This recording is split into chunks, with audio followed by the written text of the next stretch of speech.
open for Dulce Sloan, and hosts a comedy show right here in Seattle called Good Comedy. Please give a warm welcome to Chris Mejia.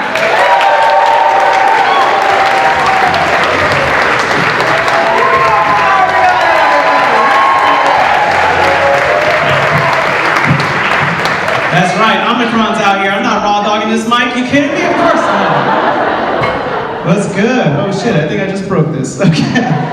This is a grand opening, grand closing of my career at Fremont. What's up, y'all? Let's have some fun. Something about myself right out of the bat. I'm currently dating a white woman because sometimes you gotta side with the oppressor. The best place to throw rocks is from inside the house. That's right. But dating interracially is an interesting experience because since my girlfriend's white, she's introducing me to things that I wouldn't have experienced if I dated someone within my own race. Like, for example, since my girlfriend's white, she's introducing me to doing outdoorsy shit. And I wish she would stop. I can't say it. White people, I'm gonna let you know now, if you take your brown or black partner to the woods, that's a hate crime. Stop it. Stop doing that. We want to stay in the city. We saw Get Out. We know nothing good happens in the woods. We don't date y'all so you can take us hiking. We date y'all because we've always wanted to go to Home Goods. We were too scared to go alone. Like maybe if I show up with a white woman, security won't follow me. She's always trying to take me hiking because she loves hiking. And I want to do things that are important to her because what's important to her is important to me. But also at the same time, she doesn't realize that I only do Rattlesnake Ledge once a year to show you bitches I go outside. That's the only reason why. My favorite part when we do go hiking, my favorite part about the hike is not the fact that I'm doing something my partner loves. It's not the memories that we make on the trail. It's the fact that every time I pass a black person on the trail, we always look at each other like, I also don't know why I'm here. But dating white, that's your only option here in Seattle.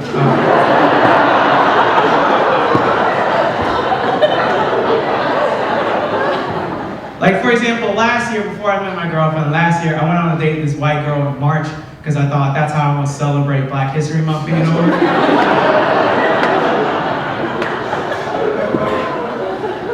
You know, that's why he marched, you know?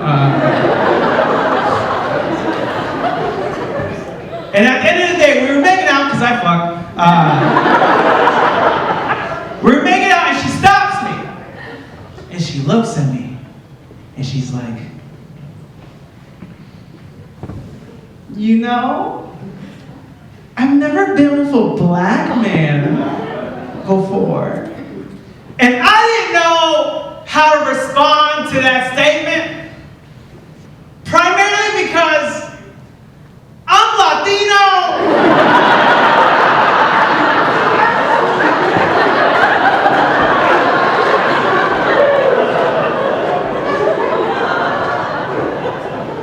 But like, I was not about to ruin this white woman's night. I mean, she seemed so excited.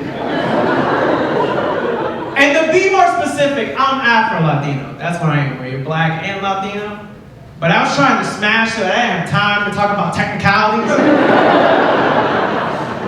Because that's a new term that's hidden in these streets. Afro-Latino, where you're black and Latino. People realizing that you can be both at the same time. Actually, to be perfectly honest, it's not new. It's just Dominicans finally coming to terms with who they are. Thank you for getting that. Sometimes I do that here. And people are like, what is a Dominican? Is that a spice? I've never heard of it. To explain what Afro-Latino means, basically what it means is the way I look when I speak Spanish. You wouldn't think, oh, there's a Spanish guy. You'd be like, oh, that black guy got really good at Duolingo. That's awesome. Must be trying to pick up a Latin chick. That's great. But I wasn't going to lie to her, because that would be crossing the line. I know that's what men do, but I wanted to make an exception. So I figured the best thing I'd do in that moment, so I did that move that fellas, you all know that move, where you take her hair, and you brush it behind her ear, you know? And then you put your hand on her cheek, like you're trying to take her temperature, but you failed pre-med. I looked her right in the eyes, because like, I don't know if y'all knew this, eye contact, hella in right now. Super in. Are you kidding me? Like in terms of what's trending in the sex world, it's like eye contact and choking. Like those are the two.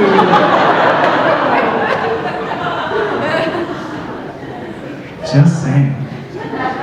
Which, real quick side note, I feel like we gotta stop saying choking is kinky. That shit's vanilla now. Who isn't getting choked out at this point? There's been 2 recessions and the world is on fire. Who doesn't want to escape consciousness? I'm not talking murder, just a little bit. Like, hey, I'm here. Like, just a little bit. But I didn't know what to say, because oh man, I'm not a smooth guy. I didn't know what to say. So I just looked there and just like in the best like R&B group voice I can think of. I just looked there and I was just like, hey girl. Never stop chasing your dreams. Because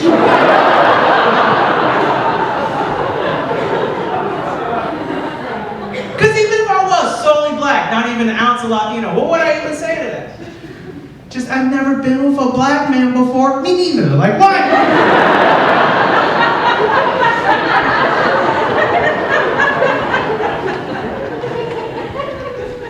Like I said, dating white is the only option here.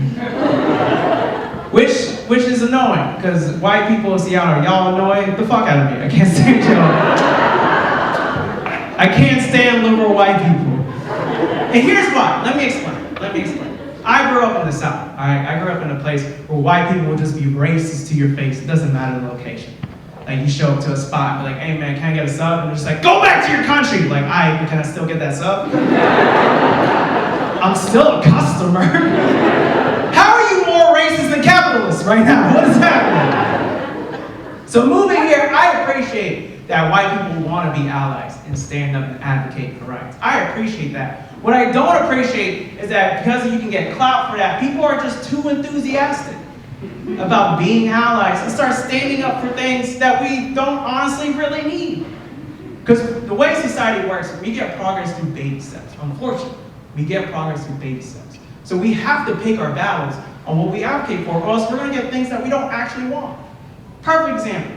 During the protests, we were advocating just, not to get shot, just so then, black people could drive Audis at night, like that's all. All we wanted. But what did America do?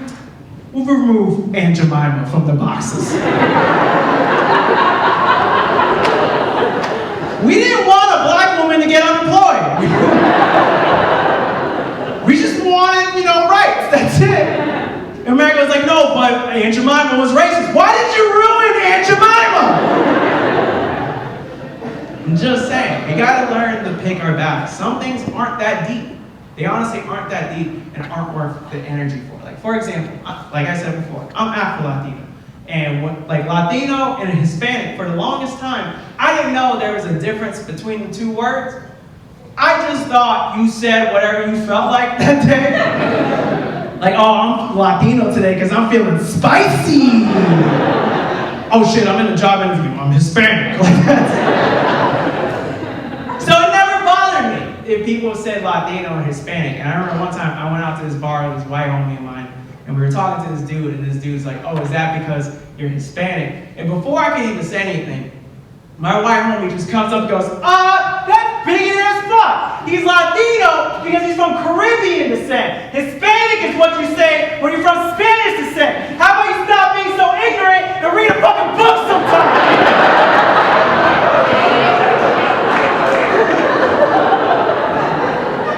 And I was standing behind her like, oh shit, I'm supposed to be upset at that?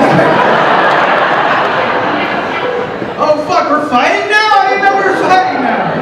You ever go to a bar with a friend that starts a fight? Like, I just want him to get drunk. What are you doing? I'm just saying, like, yeah, sure, that's great. That's an issue, I guess, but I don't care. And also, I think at the same time, we get so focused on like tearing down people that we don't understand there's a huge difference between people who are bigots because they choose to be versus people who are ignorant because they just didn't get the email. Because we're moving fast as a society, which is dope, we should, but we're moving so fast that sometimes people didn't read the newsletter in time. Like, for example, I didn't know for the longest time we changed the term to Latinx to be more inclusive of people who aren't gender normative. I didn't know that. So every time I saw an article, I was like, it's Latino, you illiterate bitches. And someone was like, no, we're trying to do that so we're more inclusive of the trans community. I was like, oh yeah, that's what's up, but next time text me. Like, just let me know things change. Because everything could be problematic or an issue if we really wanted to dive deep enough to look at it. And sometimes if we do, we could end up ruining a life that shouldn't be ruined. Like, for example, perfect example. A couple years ago, I was high in public and I thought a hate crime happened to me.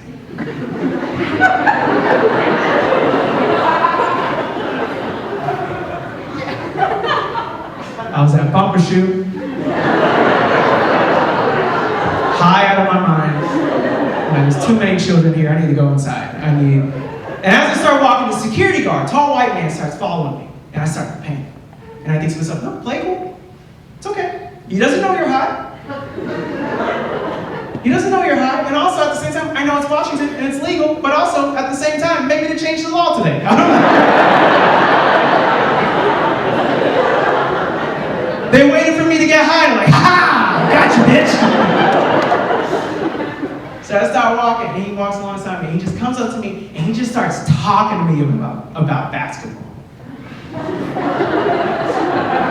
Unprovoked. And we just talk about hoops for like 10 minutes. And then finally at the end, he goes, hey, you know what? I appreciate that you let me talk about basketball. Because he came up to me, he was just like, hey, do you think Joel Embiid, who plays for the Sixers, is going to do good this year? Do you think he's going to be healthy? And I'm just like, oh, you know, you hope. Like, his knees are about as strong as my emotional intelligence. So, like, you know, let's give it a shot.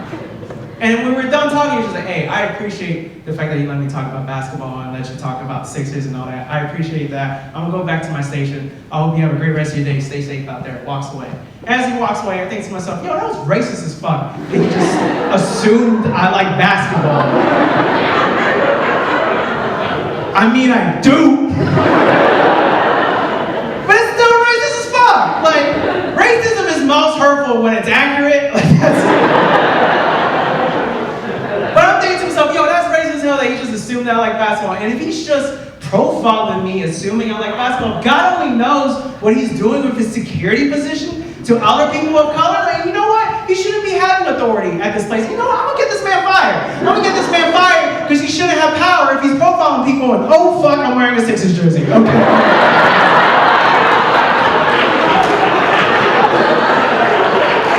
Yeah, it's time to go inside. Yeah, it's time to go inside.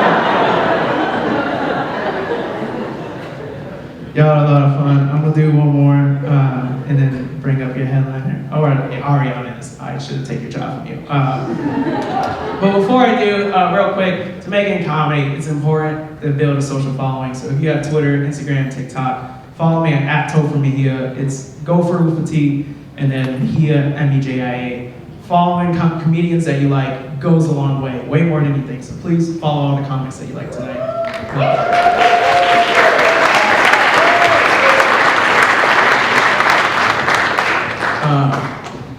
Now that I've established I'm a good person,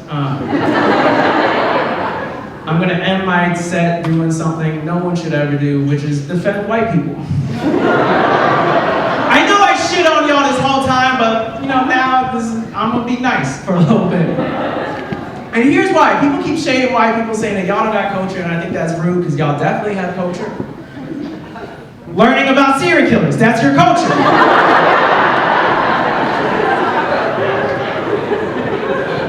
So disrespectful being in these streets, acting like that ain't y'all shit, because it totally is. Y'all will talk about serial killers the way I talk about superheroes. Like Ted Bundy has gotta be y'all's Black Panther, for sure.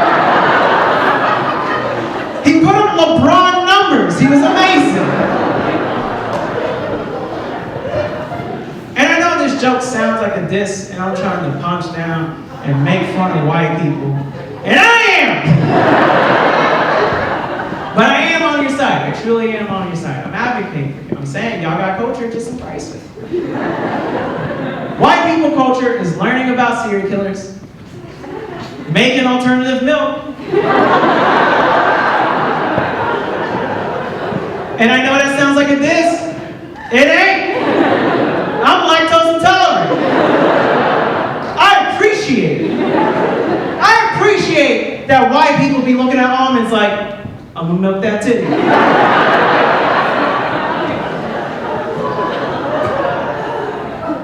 Just saying. Y'all got culture in place? Stop dressing up as indigenous people at Coachella and go as Ted Bundy. It makes way more sense. Y'all have been so much fun.